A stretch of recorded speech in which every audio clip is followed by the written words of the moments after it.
Ngayong araw guys, nanguha na naman kami ng kugita dahil matagal-tagal na kami hindi nakabalik ng dagat at bawat madaanan namin hindi namin papasailuin at lulutuin namin dito sa dagat namin at for sure na mabubungkag na naman ang mga bahaw ni Tugot at samahan niyo kami.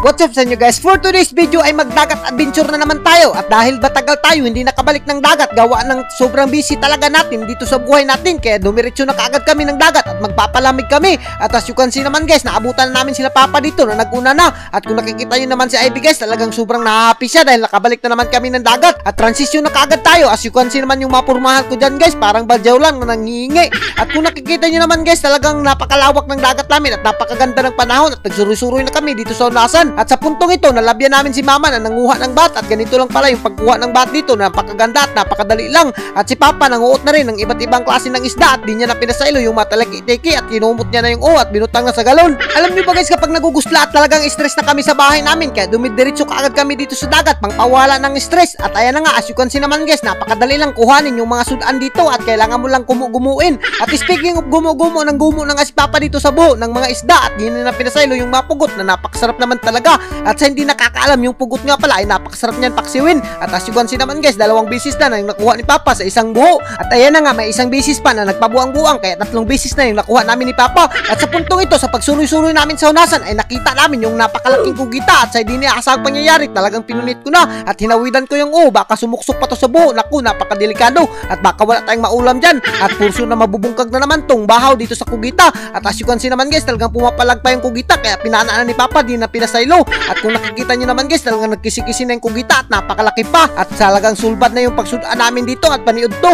At alam nyo ba guys, kung kugita lang talaga yung hisgutan dito sa amin ay naku, napakarami at minsan nga yung iba sumusugat pa sa'yo at nangunguhit pa para magpakuha. At sa puntong ito, talagang ako na yung pumaak sa kugita dahil talagang si Papa ay wala ng ipon, hindi na siya makapaak.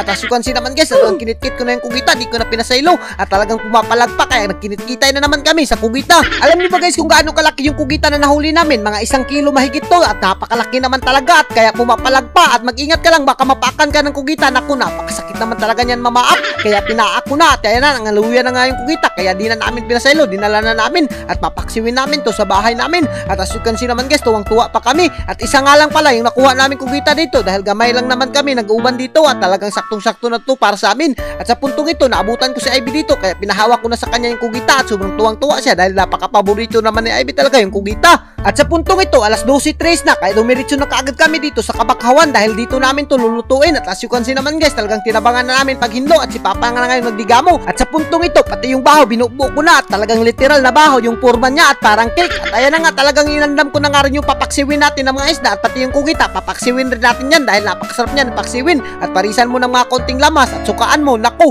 for sure na magugusla na naman yung mga marites na manonood sa atin. At siyempre kapag nagpaksiw ka, hindi talaga mawala yung asin dyan. At ayan na nga, sa puntong ito, inandam ko na kayang butoy natin na napakasarap talaga. Tinakaan ko na yung kaldero at hihintayin lang natin yan ng kaunti. At sa puntong ito, sa mahigit 2 minutes na paghihintay namin ay naluto na kaagad at nagsubo-subo na yung kugita kaya saktong-sakto na to at napakasarap niyan kaya inandam na kaagad ni Ivy yung mga pagkain namin. At as you can see naman guys, talagang hinaon na ni Papa yung kugita at hihiwain natin yan dahil napakalisod naman yan kitkitin, baka maguba yung mga ngipon mo kapag kinitkit yan. At ayan na nga, talagang nagsima-sima na nga muna ako ng pansit dito dahil sobrang nagugusla na talaga ako. At habang hinaon ni Ivy yung mga pinaksyon natin na napakasarap naman talaga at siyempre tinimplahan ko na nga rin kaagad yung kinilaw natin na napakasarap naman talaga at kinumot-kumot ko na dahil mas masarap talaga kumutin yung kinilaw. At ayan na nga, tinilawan ko na nga yung kinilaw kung goods na nga ba yung lasa niya at tingin ko ay saktong-sakto na to kaya hinakop ko na nga yung bahaw at di ko na pinasaylo. At as you can see naman guys, talagang nabubungkag na yung bahaw. At kung nakikita nyo si Ivy guys, napakalakas naman talaga niya lumabhab at talagang di niya na pinasaylo dahil sobrang nagugusla na siya. At pati sila Papa at sila Mama nagugusla na rin kaya di na nila pinasaylo yung bahaw at talagang nabungkag na.